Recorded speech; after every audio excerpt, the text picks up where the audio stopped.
Today, in this session, we will learn some MySQL commands. First of all, let us revise what is MySQL. MySQL is the example of RDBMS. RDBMS is Relational Database Management System. In RDBMS, what we create? Database. And what is database? It is a collection of tables. So today, let us learn how to create a database. Once you have opened the MySQL screen, this screen is in front of you. MySQL prompt is there, waiting for you to type something. MySQL is case insensitive. It hardly matters whether I write the command in small letters or in uppercase. So to create a database, which command I have to write? Create database. Create and database are two separate words with one space in between. So create database. After that, you have to write the name of the database. Suppose in this case, I have written my school. So what I have written? Create database my school. And after that, I have put the semicolon. Semicolon means I have finished writing my query. Now it is ready to be executed. So semicolon means now execute the query. As soon as we put semicolon and press enter, what message it will show me? Query OK, one row added. It means it has successfully created the database. Now we may have so many databases in our MySQL. So in which database we want to work, we have to open it to make it current. To make it current, we have the one command, that is use. So what is use? Use is the command in MySQL which will make it current. Use space and you will write the name of the database and then put semicolon. Use space my school, it is in our example. So I have written this. As soon as I write use my school semicolon and press enter, what is the message on the screen? It is database changed. Now we are ready with working on this database my school. Right now this database is blank. This is empty. We have to make the tables in this database. Once we have created the database and make it current with the help of which command? Use command. And how we have created the database? With the help of create database command. Now, once we are ready with it, we have to create a table. In this case, today we will learn how to create a table in a database. Just have a look on the screen. Here we have create table student. I have written here create table student. Create table is the command which we have to write. Student is the name of the table which I want to give. Here, name of the table can be any. It is up to your requirement. After that, we have to put the parenthesis. Parenthesis means we have to write all the attributes inside these parentheses.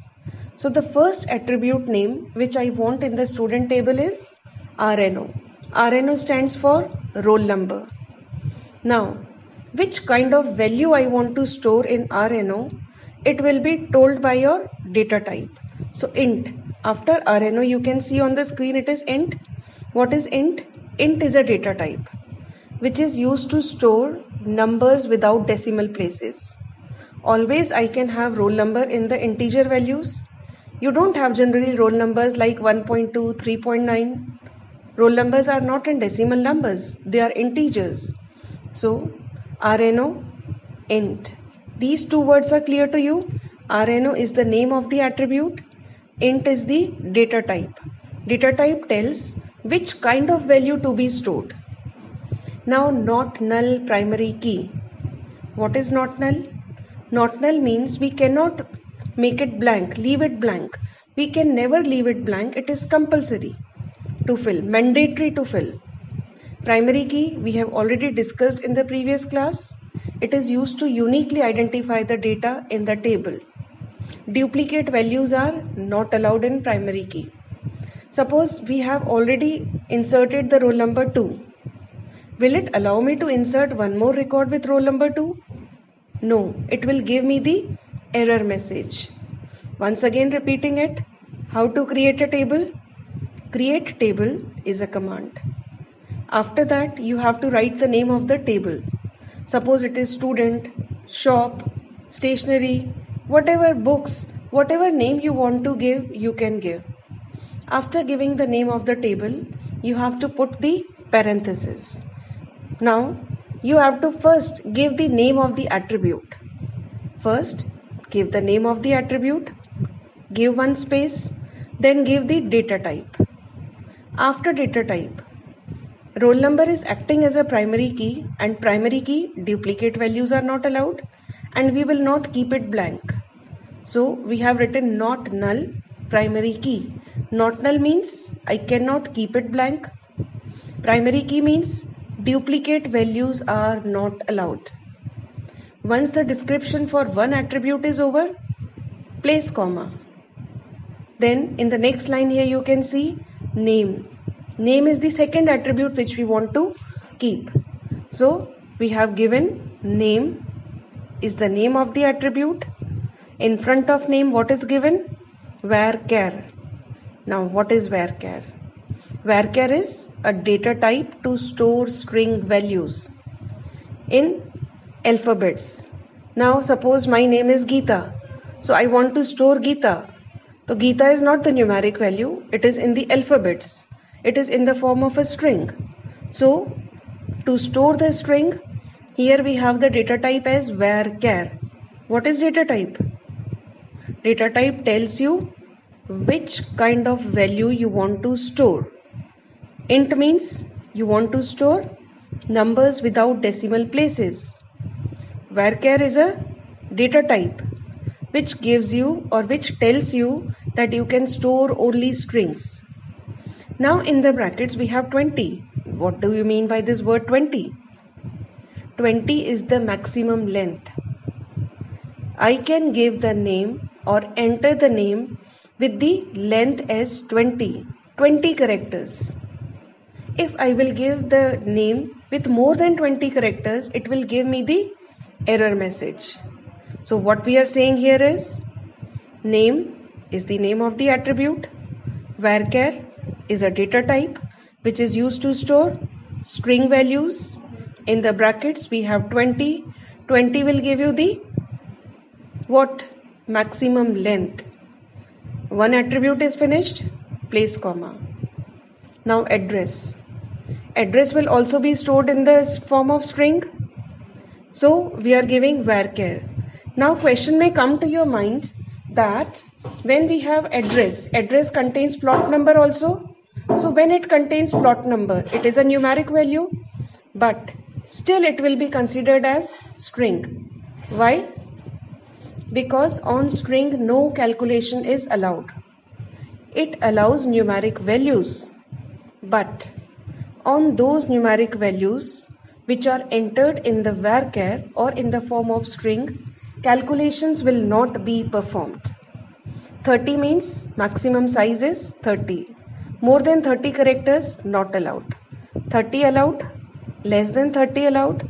But if you will try to enter more than 30, it will give you the error message.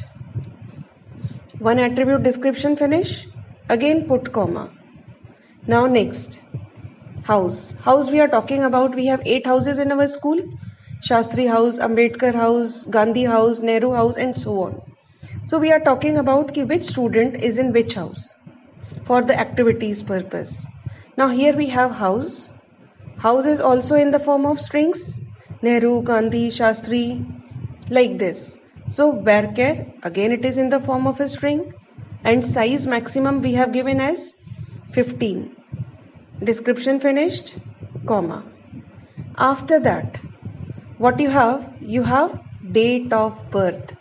DOB. DOB is for date of birth. I have given the name of attribute as DOB. So once you have given the name of the attribute, now the value in date of birth is in the form of date. It is neither integer nor string.